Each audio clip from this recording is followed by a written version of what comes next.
It means a lot of things. You want your customer to be happy, number one. You want your employees to be happy. That's very important to us, that the people want to be there. That's the type of relationship that you try to develop. Do we make mistakes? We make them all day long.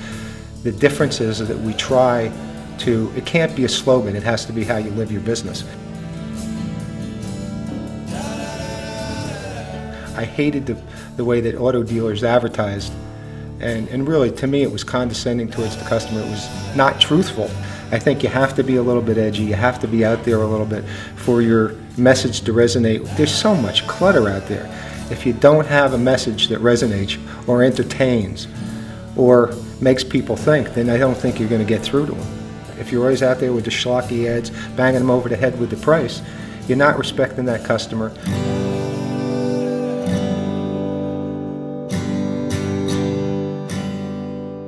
Well, I think that there's been a credibility issue in the automobile industry for a long time, and we brought it on ourselves.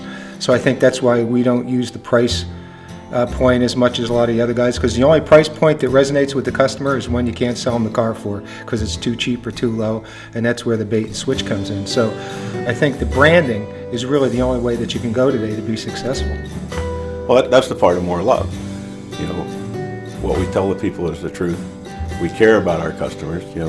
You know, we want to treat people like, you're your family member, mom, dad, sister, brother. It means more love. I mean, just what it says. We're there for the customers. We want to address customers' concerns. We want to fix the car. We want to fix it right the first time. And if there's no compassion, if there's no relationship being developed, then it just doesn't work.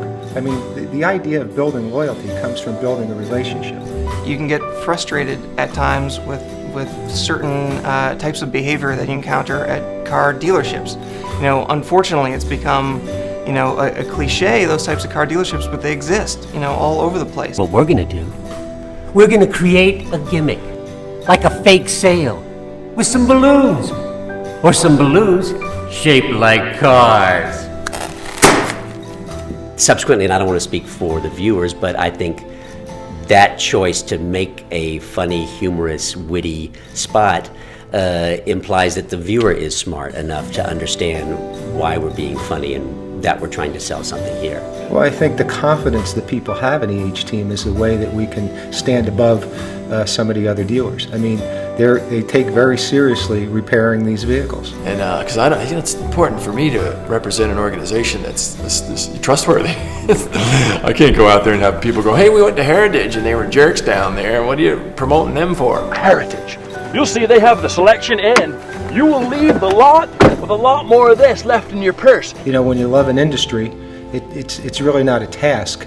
It's more like a labor of love. So you work very hard in trying to connect with that customer, because that's really what it's all about. When you're in the retail industry, it's about the customer and about the attitude that your people have regarding that customer. And if you have the right attitude, it's a pretty easy business.